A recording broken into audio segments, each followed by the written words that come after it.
तो अभी ये कॉन्स्टिट्यूशन आर्टिकल के सीरीज़ में हम अभी दूसरे वीडियो पे हैं। तो इसमें हम आर्टिकल 2, आर्टिकल 3 और आर्टिकल 4 की बात करेंगे। तो देखिए पहले आर्टिकल 2 को देखते हैं।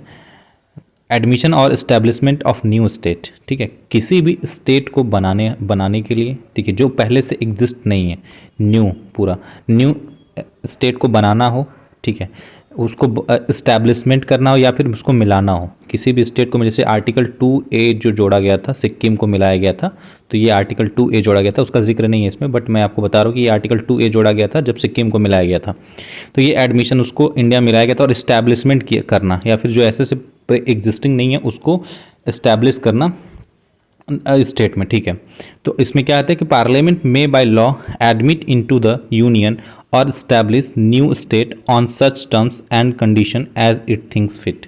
ठीक है, तो इसमें क्या होता है, पार्लियामेंट, स्टेट लेजिस्लेचर नहीं, इसमें पार्लियामेंट जो होता है वो लॉ बना के किसी भी स्टेट को एडमिशन कर सकता है अपने बाउंड्री के अंदर में। और इसमें देखिए क्या होता है, इसमें जो पावर होता है ये पार्लियामेंट के पास पावर होता है कि पार्लियामेंट जो होता है वो, इसमें प्रेसिडेंट की उसकी रिकमेंडेशन की ज़रूरत नहीं पड़ती है। इसमें पार्लियामेंट अपनी इच्छा से, अपनी विल के हिसाब से किसी भी स्टेट को एडमिशन कर सकता है या इस्टेब्लिश कर सकता है। ऐसे जो एग्जिस्ट नहीं करते हैं स्टेट, उनको इस्टेब्लिश कर सकता है। ठीक है, तो ये चीज़ें आपका रहा एडमिशन और इस्टेब्लिशमेंट ऑफ न्यू स्टेट्स। ठीक है, अगला आर्टिकल 3 की बात करेंगे।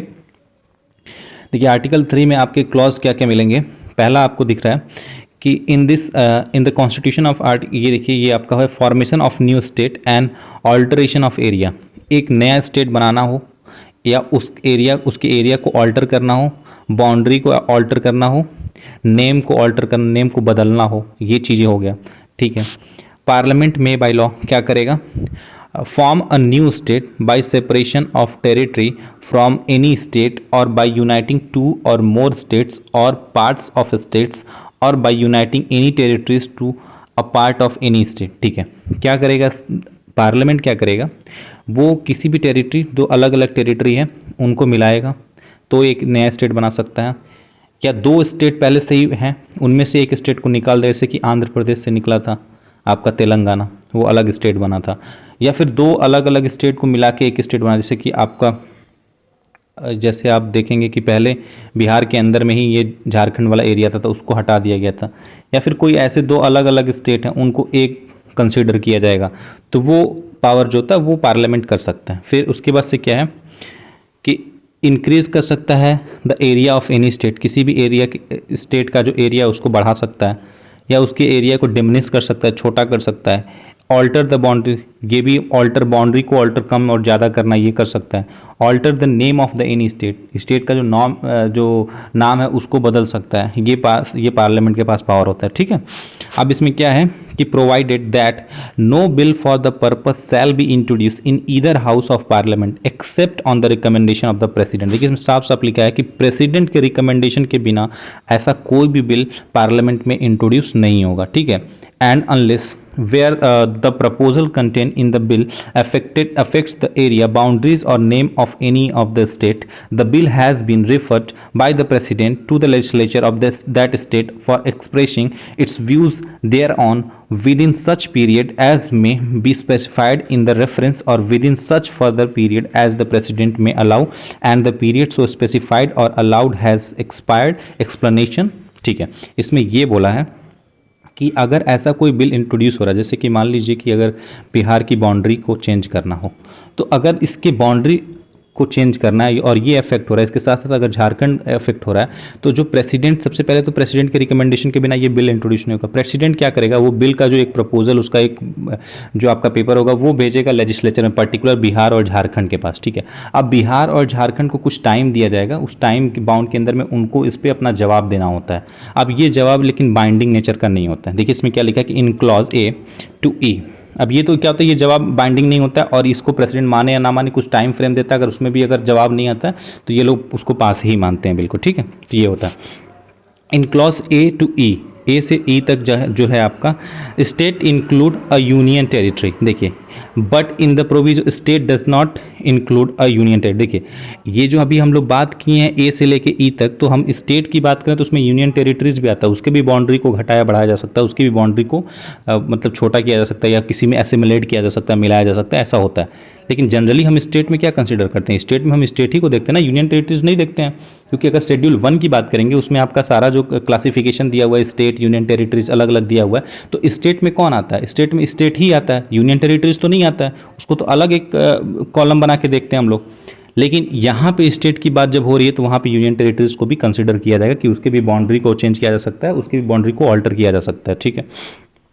फिर उसके बाद से क्या है कि ये state not include the union territories, the power conferred on the parliament by clause A include the power to form a new state or union territories by uniting a part of any state or union territories to any other state or union। तो देखिए वही बात same है, जो state की बात थी वही यूनियन टेरिटरीज पे भी अप्लाई होता है, उसकी भी बाउंड्री को कहीं से एसिमुलेट किया या स्टेट के अंदर में मिलाया जा सकता है किसी भी यूनियन टेरिटरीज को, या दो यूनियन टेरिटरीज को अलग अलग किया जा सकता है, ठीक है। जैसे दादरा नगर हवेली दमन एंड दीव को एक बना दिया गया यूटी आपका, तो उसी तरह से किया जा सकता है, ठीक है। अगला हम देखेंगे आर्टिकल 4 की बात करेंगे, ठीक है। आर्टिकल 4 में क्या लिखा हुआ है कि laws made under article 2 and 3 to provide for the amendment of the first and the fourth schedule and supplemental, incidental and कंसिक्वेंशियल matter, ठीक है।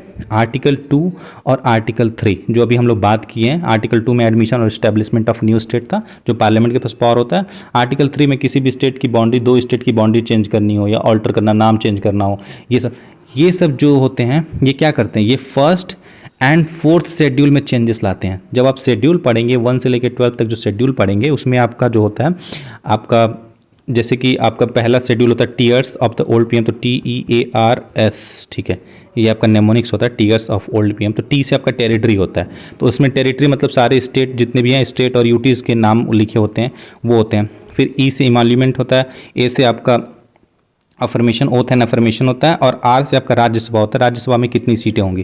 तो जब कोई स्टेट बनेगा उसकी बाउंड्री बनेगी, स्टैब्लिशमेंट होगा, एडमिशन होगा, या फिर कोई मान लीजिए अगर उसकी बाउंड्री चेंज हो रही है तो क्या राज्यसभा की सीट पे असर नहीं पड़ेगा, क्योंकि राज्यसभा की सीट उसी स्टेट के हिसाब से ही सीट दी जाती है, क्योंकि राज्यसभा के जो मेंबर होते हैं वो स्टेट को रिप्रेजेंट करते हैं, ठीक है। तो वो स्टेट का ही वो पोर्शन दिया जाता है, तो वो शेड्यूल 1 में भी चेंज आएगा और शेड्यूल 4 में भी चेंज आएगा आपका। यही लिखा हुआ है कि laws made under article 2 and 3 to provide for the amendment of the first and the fourth schedule and supplemental, incidental and consequential matter, ठीक है।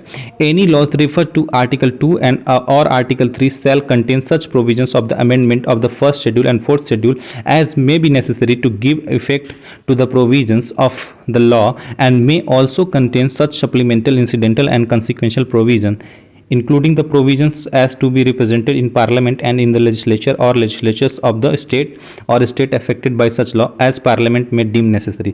तो इस पे देखिए जो पार्लियामेंट होता है उसके पास पावर होता है, कंप्लीट पावर होता है पार्लियामेंट का, उस पे आपको लॉ बनाने का, ये आर्टिकल 2 और आर्टिकल 3 पे, ठीक है। आर्टिकल 2 और आर्टिकल 3 में कंप्लीट पावर पार्लियामेंट के पास होता है, और इसमें जो दिया हुआ है कि वो आर्टिकल 2 और आर्टिकल 3 में अगर अमेंडमेंट कर रहे हैं तो वो आपका शेड्यूल 1 और शेड्यूल 4 में अमेंडमेंट भी करना पड़ेगा साथ साथ, ठीक है। उसके बाद से क्या है कि no such law as aforesaid shall be deemed to be the amendment of the constitution of the purpose of article 368 part 2 ये देखिए यहाँ तक ही है, आर्टिकल 368 तक ही है, ये पोर्शन नहीं है, ठीक है। तो इसमें क्या है कि जैसे आर्टिकल 368 में क्या होता है, अमेंडमेंट होता है, जब भी हम इसमें स्पेशल मेजॉरिटी चाहिए होती है। आर्टिकल 368 का अमेंडमेंट आप जानते होंगे, जब अमेंडमेंट पढ़ेंगे तो उसमें सिंपल मेजॉरिटी और स्पेशल मेजॉरिटी की बात होगी।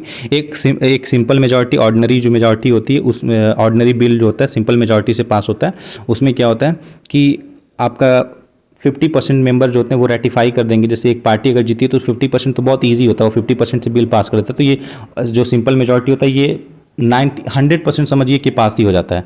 लेकिन अगर स्पेशल मेजॉरिटी 368 के अंदर में करना है तो वो special majority 2/3 member present and voting, और उसके बाद से आपका प्लस 50% टोटल स्ट्रेंथ चाहिए होता है उसको अमेंडमेंट करने के लिए, ठीक है। लेकिन यहाँ पे आपका सिंपल मेजॉरिटी की ज़रूरत पड़ती है, वो 368 के अंदर में अमेंडमेंट नहीं माना जाएगा। अगर 368 के अंदर में अमेंडमेंट है तो फिर वो दोनों हाउसेस से पास करना पड़ेगा, पर्टिकुलर हर चीज़ें होंगी, उसमें एक प्रोसीजर होता है। लेकिन ये जो होता है ये सिंपल मेजॉरिटी से पास होता है, ये अमेंडमेंट के पार्ट में नहीं आता है, तो ये इसको ईजिली पास ही करवा दिया जाता है, ठीक है। तो ये इसका आपका ये पूरा प्रोविजंस था इसका। और अगले हम नेक्स्ट वीडियो में हम अगले आर्टिकल की बात करेंगे, वो अगला सिटीजनशिप स्टार्ट होगा, पार्ट 2 स्टार्ट होगा। तो पार्ट 1 ये अभी आपका कंप्लीट हो गया है। ये पार्ट 1 आर्टिकल 1 से लेके आर्टिकल 4 तक ही था।